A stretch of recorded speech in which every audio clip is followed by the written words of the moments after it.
Здравствуйте, уважаемые телезрители. Сайн байцгаана уу эрхэм хүндэт үзэгчтэй. Манай бүс нутагт 9-р сарын сүүлээс хүнсний ногоогоо бүрэн хурааж дуустдаг уламжлалтай. Энэ нэвтрүүлгээрээ бид ургацаа хураахаас гадна ойрын өдрүүдэд ногоон талбайдаа хийх ажлынхаа талаар ярилцах болно. Та бүхэн таалан сойрох нь. Итак, смотрите.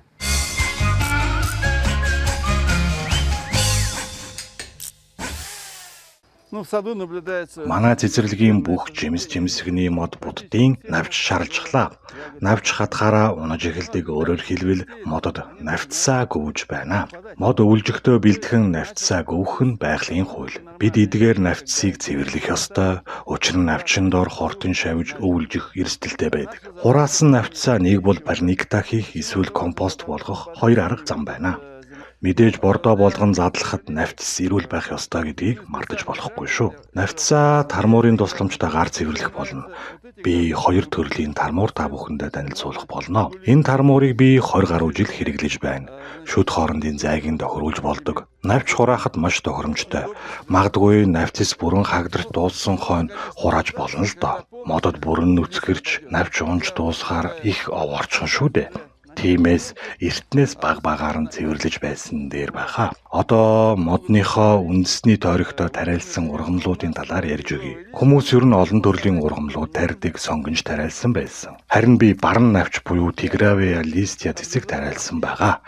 Одоо тайрч аваад бутлагчаар бутлаад барникта хийх бодолтой байна. За эцэст нь амрын чиг өгөх хуслахааны талаар ярилцъя. Бүх жимс-жимсгэн болон чимэглэлийн гээд бүх төрлийн мод сөөгийг услах шаардлагатай шүү. Цуслангийн усны шугамыг хаахаас өмнө сайтар услаад өгөөрэй. Модныхоо үндэсний тойргийг 2-3 удаа дүүргээд услаад өгчих. Энэ нь мэдээж өвлжилтэнд ч хэрэгтэй. Хамгийн гол нь хавар ус чийг дутагдана гэхгүй амар болно. Намар өгсөн чигээ ашиглаад байж болдог юм шүү дээ. За эрхэм цэцэрлэгчтэй, навцсаа цэвэрлэж услагаагаа хийхээ битгий мартаарай. Проводить работы по уборке листьев.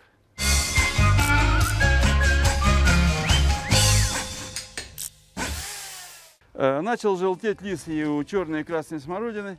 Хар болон улаан өхрийн нүдний навчис бас шаарлаж байна. Энэ жил аалзан хачиг үүрлсэн болохоор эрүүл бутнуудтай харьцуулахад илүү хурдан шаарлаж байгаа. Гэхдээ энэ бут өвлийг өнтөө давчхнаа. Энэ хараарай, булцуунаас нь эрэх хавар гарах шин навчис зулцгалж байна шүү дээ. Би бас нэг зүйлийг та бүхэндээ ярьж өгье. Энэ сортын өхрийн нүд мөөгөнцөр өвчнөөр амархан өвчлөдөг юм байна. 8 дугаар сарын сүүл 9 дугаар сарын ихээр орсон борооноос болоод ингэж цагаан өнгөр татаад мөөгөнцөрдсөн. Их хэцүү өвчлөл шүү. Азар одоохондоо зөвхөн навчист нь тархсан байна. Иш мөчрүүд нь эрүүл байна. Заримдаа бут ишэндээ хүртэл мөөгөнцөрддөг. За одоо бүгдээрээ навцсыг цэвэрлэх болно. Унсан навцсыг цэвэрлэхэд илүү жижиг тармуур нь тохиромжтой шүү дээ. Жижиг нь энэ бутанд тохирсон авсаархан хэрэглэхэд амархан. Иймэрхүү маягаар болгоомжтой цэвэрлээд өгөөрэй. Нэгэнт мөөгөнцөрдөж өвчлсөн навцсыг задлаж бордоо хийх шаардлага байхгүй. Зүгээр цуглуулад хатаагаад шатаачихсан нь дээр шүү. Жимсний модонд хийсэнтэй адил чиг өгөх услагааг цуслангийн усан хангамжийн системийг хаахаас өмнө хийгээд өгөөрэй. Перед отключением летнего водопровода.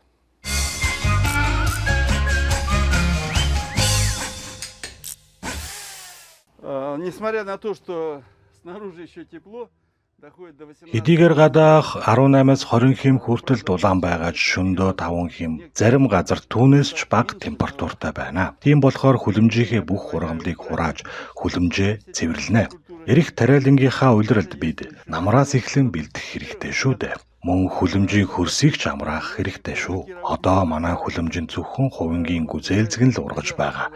Хувинтай зөөж авчраад тавьчихсан юм а. Одоо хүртэл ямар сайхан ургац өгч байгааг нь хараарай. Амтан дажгүйч гүзээлзэгэн зуны гүзээлзэгнээс жаахан эсэглэн байдаг. Жимсэн том хэвээрээ байна. Би сүүлд нэмж бордож өгсөн. Хэдий хүртэл ургац өхийг нь цаг гарал шийдэх байх. Өнгөрсөн жил хит хүүтэрснээс 10 дугаар сарын 5-нд навчнуудыг нь дайраад бэлтгээд зойрондоо зөөж оруулж байсан да. Энд 4% хувингийн гүзээлзэгэн тэгээд ус байгаа.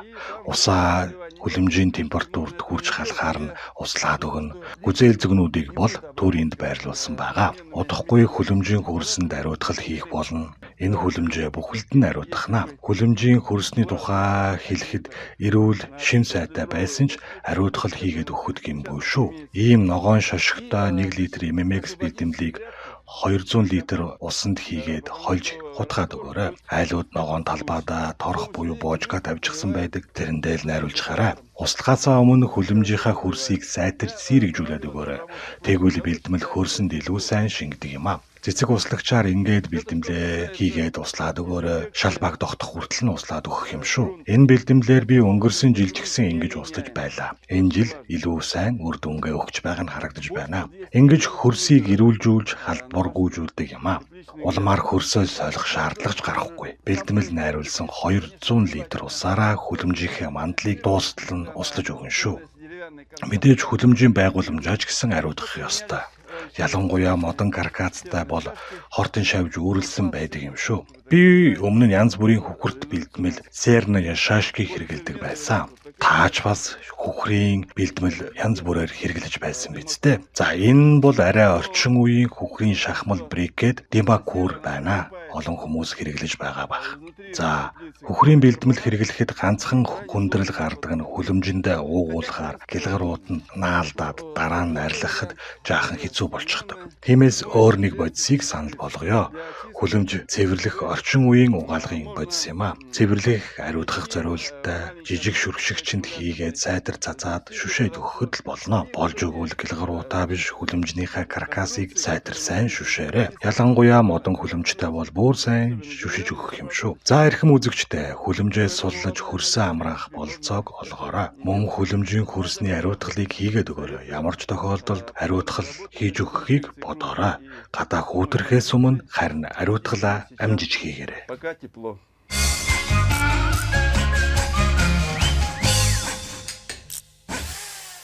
Обязательно обратим внимание на Одоо бүгдээрээ парника бэлдэх болно. Миний парник хосолсон хуулбартай. Энэ талыг нь тэр чигээр нь орхих болно. Яах вэ? Ирэх жил хүрээнд нь хүртэл малын бууз нэмээд хийгээд өгнө. Тэгээд ирэх жил дахиад өргөс тэмэх дээр нь тавьчихна. Харин энэ хэсгийг нь сулжчихсан байгаа. Ёроол хүртэл нь сулсныг та бүхэн мэдэх байхаа. Одоо ургамлын үлдэгдлүүдээр дүүргэх болно. Хариуцлагагүй хүмүүс ургамлын үлдэгдлүүдээ шууд гудамж ойд хайждаг. Та энэ хаягдл биш гэдгийг ойлгож зөв задлаж чадах юм бол таны ирээдүйн бордоо болно гэдгийг санаарай.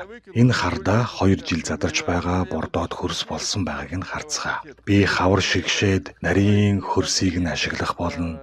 Энэ хэдийгээр бүрэн задартж ялзмагт хөрс бордоо болоогүй байгаа ч гэсэн холимог хөрс буюу компост болчихсон байгаа юм аа. Үүгээр нь тэгээд ногоо дарихтаа бордоо болгоод хийгээд өгөх юм. За энэ хайрцагт бид хүлэмжийн ургамлуудаа жижиглээд хийчихсэн байгаа. Мөн сүүлийн үед талбайгаас гарах бүх ургамлын үлдэгдэл хог хаягдлыг хийх болно. Вирусын гаралтай өвчнөөр өвчлсөн ургамлын үлдэгдлүүдийг ийшээ хийж болохгүй. Ялангуяа лолийн стик астрацицхийн олон хөлгээд вирусын өвчин хүрсэн ургамлуудыг хатаагаад шууд шатаахаа мартаж болохгүй шүү.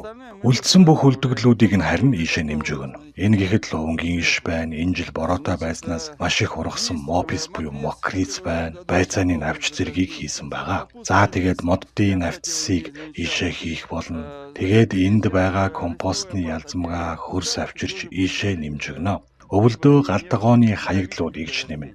Төмөс сонгон болон бусад гээд их хаягдл гардаг шүү дээ. Хамгийн гол нь ургамалд хор нөлөө болох үз вакц бодис байхгүй байх ёстой шүү. Мөн савнгийн хөөстөө хит их давсархаг уусмал нэмж хийж огтоос болохгүй гэдгийг санаарай. Биомасаар дүүргэх ажил маань хэвийн үргэлжилж байна. Навчис унаж модод хагдрахаар нэмээд хийгээд өгөх болно. Навчис хагдрахыг л хүлээх үлдлээ дээ. упадут на землю.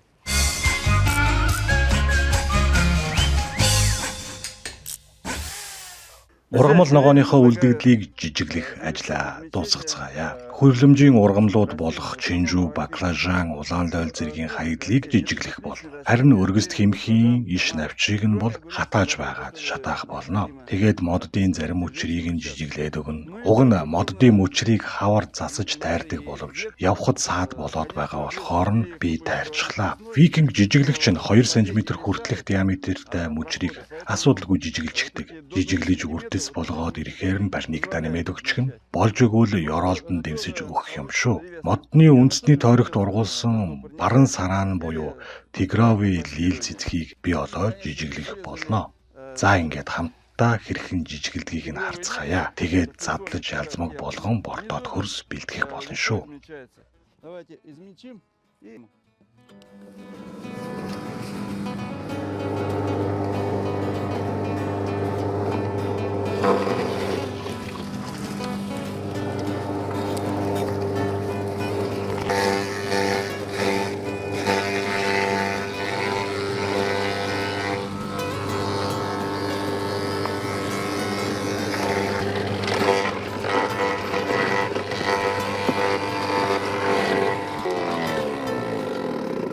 Энэ бутлагчаар том иштэй ургамлуудыг бутлах юм аа. Харин луу манжин зэрэг нарийн иш навчтай ургамлыг жижиглэх шаардлага байхгүй. Тэрнийхээ оронд шууд парникта хийж, харин байцааны навчсыг бол зүгээр гараараа ураад жижиглээд парникта хийчих нь биз дээ. Тэгээд бутлагчаа цэвэрлээ, дараагийн тариалангийн уйлрал хүртэл хадгалах газартаа агуулгахдаа хийчих нь биз. Хавар угаасаа хэрэг болно. Он может нам понадобиться уже весной.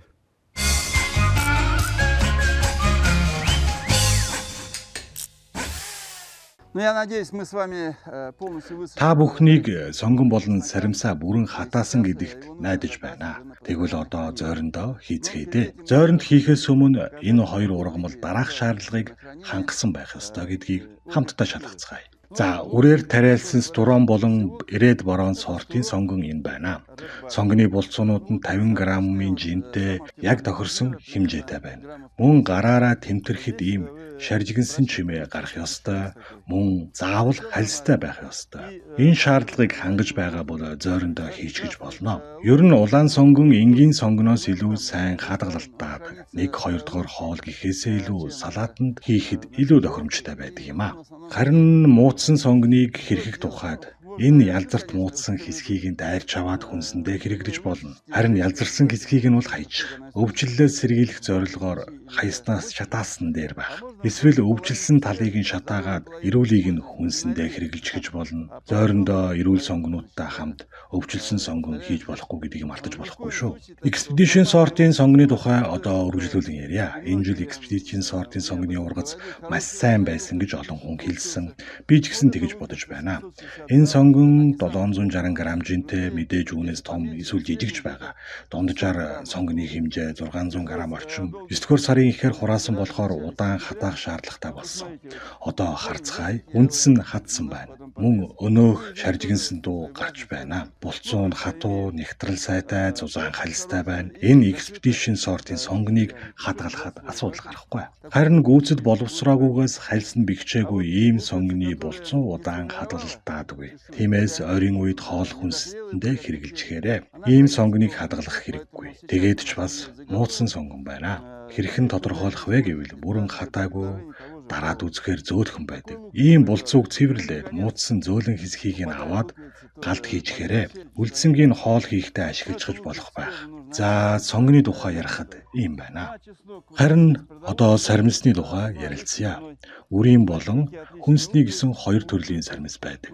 Ямар сайхан ургасан байгааг нь хараарай. Диаметр нь 4 см орчим байх шиг байна. Энэ жил тарьсан сортын сармиснууд тун дажгүй ургалаа. Энэ нь манай Бурэдийн Махабишинский болон миний нэрлэдгээр Заганскийн сармис байна. Заганскид энэ сармисыг ихээр тариалдаг болохоор би ингэж нэрлэсэн юм. Энэ бол манай үрийн сармис. Энэ нэг хэлхэнд 20 болцоо байгаа.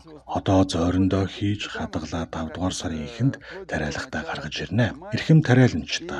Энэ болцоо тургамлуудыг хадгалахтаа анхаарах зүйлсээ битгий мартаарай. Чанар муу, гэмтсэн, өвчлсөн, хэд жижиг болцоо удаан хугацаанд хадгалалтаа төгс санаарай. Тэднийг одоо хүнсэндээ хэрэгжилчихээрэй.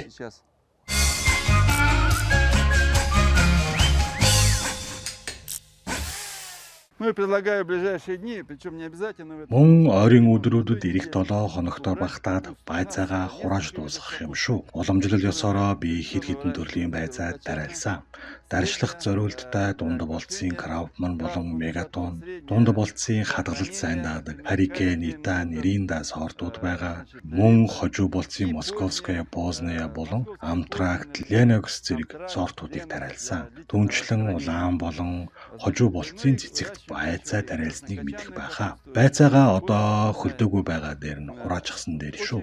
Хэрвээ танаа талбайд хасах 5 гэх юм хүрвэл байцаа гадна талаасаа хөлддөг. Энэ нь чанарт нь шууд муугаар нөлөөлнө, хадгалалт таахаа болчихдог юм аа. Байцаа хурахдаа жижиг сүх эсвэл тусгай зориултын хутга хэрэглээрэй. Энэ бол 3 сар хүртэл хадгалалт таах Риндо гибрид үрийн байцаа байна. Навчнуудыг нь тариад авчихъя, бүгдийг нь дайрчих ба. Хамгаалах навчнууд байх хэрэгтэй гэдгийг санаарай. Одоо турх хугацаагаар сэрүүн газарт хадгалж байгаа цаг нь болохоор зөөрөндөө хийж хадгалах болно. За энэ үндсийг хэрвээ даршлах бол 1 см үлдээгээ тайрчих. Харин хадгалах бол арай урт буюу 4-5 см үлдээж тайрна шүү. Бас сэрүүн газар тавиад дараа нь зөөрөндөө хийчих нэ.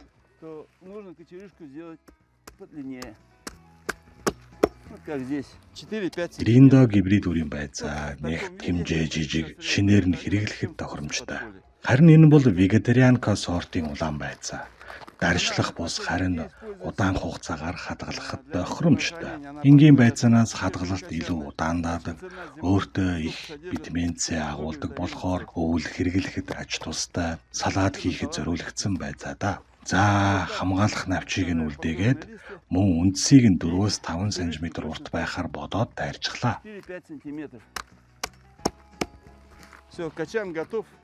За ингээд байцаануудаа эхлээд сэрүүн газар тавиад дараагаар нь зөөрөндөө зөөж хийнэ.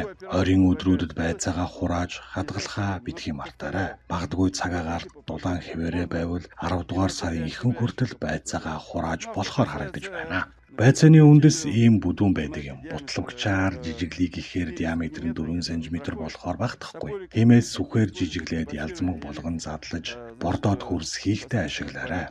Би хувьдаа бол хатаагаад түлээ болгоод ашиглаж чаддаг юм аа.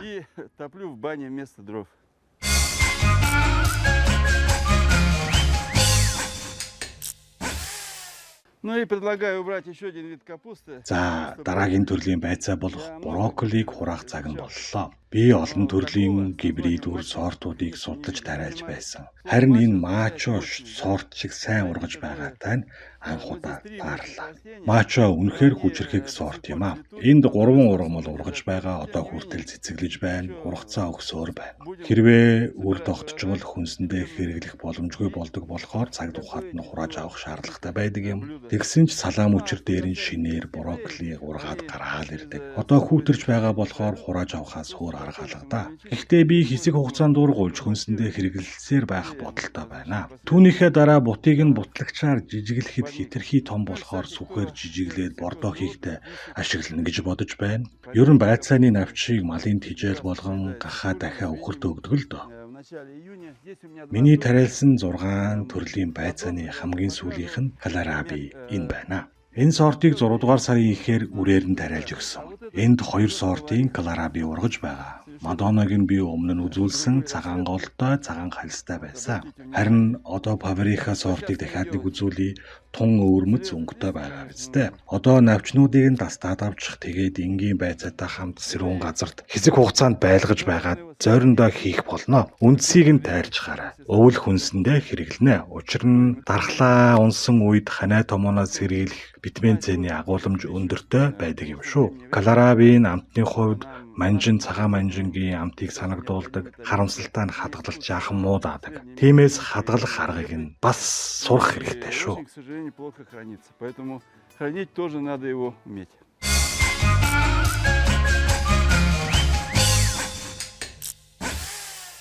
Эрхэм тариаланчтай би өмнө нь 9-р сарын дундуур хүнсний булцуу тургамлуудаа хураадаг байсан. Ер нь луу манжингаа 9-р сарын 5-нд хураадаг байсан үеч би.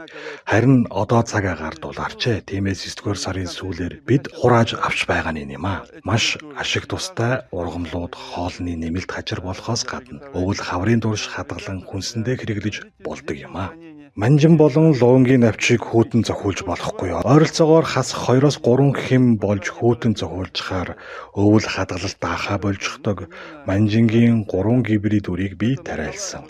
Энэ бол Иринда 100 г жинтэй ургасан байна. Яахав 2-3 ам бүлтэй айлын хэрэглээнд бол тохирох стандарт хэмжээ юм дугуй хэлбэртэй манжин шүү. Харин энэ бол Бадена сорт. Урт 100 хэлбэртэй дахин боловсруулж дугуулан зүсгэхийн тулд ингэж гаргаж авсан гэж ярьдаг сорт. Миний бодлоор цилиндр хэлбэрийн сортууд хадгалалт тогтоос даадаггүй. Манай зойрноос болдог байж магадгүй. Судлах хэрэгтэй. Иринда Бадена сортуудын тухай хэлэхэд юм байна. Харин энэ бол Голланд селекцийн Pobla гибрид үр. Гайхалтай харагддаг тод хүрэн улаан өнгөтэй улаан манжин шүү. 3-4 хүнтэй айлд салаад хийхэд хангалттай хэмжээтэй болж ургана. Хураахта ишийг нь тайрчих, тайрахта 1-2 см иш үлдээгээд тайраарай. Ингээд хамгийн сайн ургасан том гэмтээгүй хүрэн манжингаа сонгоод зойрондоо хийх болно. Одоо луунгийн талаар ярилцгаая. За, энэ бол өвлийн амттон буюу Zimny dessert сорт. Удаан хадгалах зорилттой конус хэлбэртэй луун. Мөн л баг зэрэг ишийг нь үлдээж тайрна. Хамгийн сайн гэмтээгүй, хэлбэрээ алдаагүй луунга хадгалахаар сонгох болно.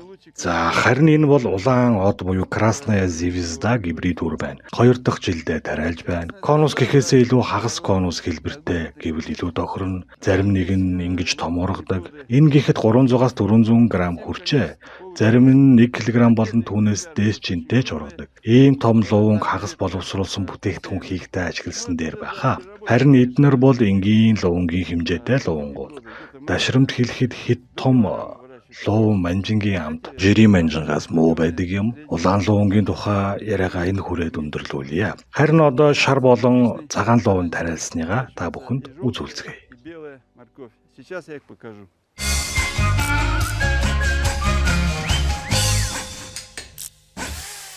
Ну вот так выглядит желтая морковь. Шар луун иймэрхүү харагддаг. Чудная сорт. Би 2 дахь жилдээ тариалж байна. Малын тижээлийн зориулттай гэж битгий бодоорой. Энэ бол хүнсний луун бөгөөд маш бага хэмжээний сахар агуулдгаараа онцлогтой. Тиймээс тодорхой нэр төрлийн хоол хийхэд тохиромжтой Төв Азид пловыг зөвхөн шар луунгаар хийдэг байх жишээтэй. Шар луунгийн олон сорт байдаг. Бүр пловонд зориулагдсан тусгай сорт ч гэж бий. Ишийг нь ингээд тайрчгаарай. Энэ луун хадгалалт маш сайн даадаг. Өнгөрсөн жил би 2% ийм луун хураасан. Тэгээд өвлийн турш төрөл бүрийн хоол хүнс хийхдээ хольж идэж хэрэгэлсэн. Хоолнд жихэрлэг амт нэмдэг үе давуу талтай. Харин энэ бол цагаан луун байна. 2 дахь жилдээ ургуулж байна. Энэ сортыг анх удаа тарлаа. Чукчелая белая сорт. Жаахан мөрийн идэхэд хэлбэртэй ганцхан зүйл зориулагдсан нь дагалсны шүл хийх. Би туршиж үзэх болно. Ингээд тариад хадгалчихнаа. Тэгээд өвөл хүнсэндээ хэрэглэх юм да. В кулинарии.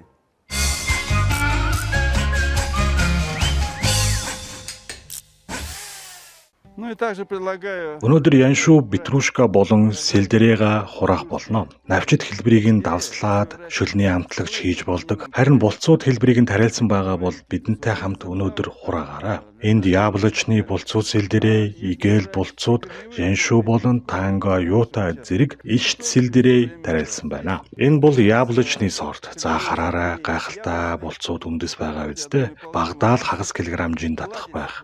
Хүнсний ногоо болон хулууны икра хийхэд ашигладаг мөн төрөл бүрийн витамин, амин хүчлийн их уурхай юм а. Навчийг нь хүртэл ашиглаж болно шүү дээ. ну и лист тоже можно использовать. Булцууд яншууны хувьд үндс нь нэг тийм том болж ургасангүй. Тиймээс та бүхэндээ ишт сэлдэрийг үзүүлэхийг зорж байна. Хүүтрэхээс өмнө хурааж аваад ишийг нь жижиглэн хэрчээд цэрүүн газарт хадгалах болно. Хүмүүсээ яаран битгий хөрөгчөндөө хийгээрэй. Дээд хэсэг навчийг нь мөн би хэрэглэхээр зорж байна. Ийм ихийг тариалж хад хаялтай биш дээ.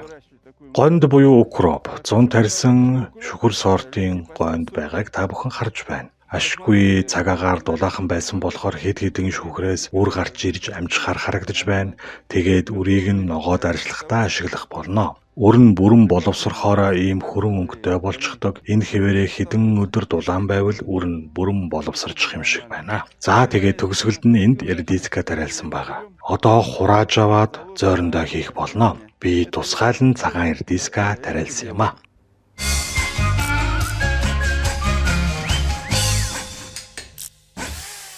Но оказывается, не весь Бүх хүнсний ногоогоо 9-р сарын сүүлд хурааж авч дуусахгүй нь тодорхой боллоо. 10-р сард ч хэрэглэж болох ногоо байдаг юм байна. Энэ бол 8-р сарын ихээр дарьсан салаатны навч, уруккола, хүлэмжийн салаат болон редискаг туршилтын журмаар тариалсан байдал маань энд харагдаж байна. Би эрт болцын байцааны суларсан зайд эдгээрийг тариалж өгсөн. Энэ номыг одоо хүртэл ашиглаагүй байна. Магадгүй хүүтрээд ирвэл номоо ашиглан бүтээгээд өгнө. Тэгээд гэр бүлээ 10-р сарын ихэнх хүртэл витаминлэг шин ногооны навчаар тайлаад байх болно шүү дээ.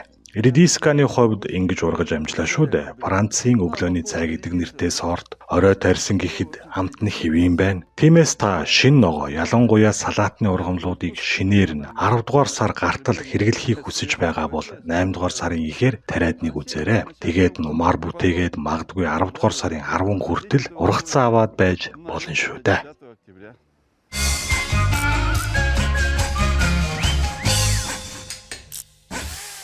Ну и наконец не забываем и про наш Одоо олон нас цэцэгсийн талаар ярилцах болно. Сарнаа цэцэглэж байна. Хамгийн хүүтэн дэсвэртэй цэцэгдэ. Гэсэн хэдий ч удахгүй ухаж аваад зойрондоо хийж өвлж өглөх болно. Магадгүй энэ жил дулаалгын материалаар хучиж өвлж өглөх бодолтой байна. Өмнөх дугаараараа саад эм дэлгүүрийн бүтээлэг үзүүлсэн байгаа. Та бүхэн санаж байгаа ба. Харин Георгин болон Глодиус цэцгийн хувьд бол тэдгээрийг гадаа өвлжүүлэх ямар ч боломжгүй. Тиймээс Горгинийг хөрстэй харин Глодиусыг хөрсгүйгээр нь аваад зойрондоо хийж хадгалах болно. За хараарай, хайж аваад энэ хүртэл нь тайрчих 20 см тайраарай. Тэгээд их үндэс болон салаалсан болцоонууд нь хүрэхгүйгээр энэ чигээр нь хадгалах болно. Чихтэй хөрстэй хуурай зойрондоо хийчихээрэй. Тийм зойронд болцоонууд нь хурдан хатдаг. Тэгээд хамгийн том их үндсийг нь хавар аваад би хайчихна. Глодиолус Горгин зэрэг олон нас цэцэгсээ зойрондоо хийх цаг нь ирсэн шүү. Харин сарнаага хэсэг хугацаанд ургуулах болно. За, эрхэм үзэгчдээ. Ирэх 7 хоногт иргэн уулзах хүртлээр баяртай. Тариалангийн улирал хараахан дуусаагүй байгааг санаарай. Энэ 7 хоногт багтааж бүгдээрээ төмсөө хурааж дуусгах болно шүү. Баяртай үзэгчдээ. картофеля.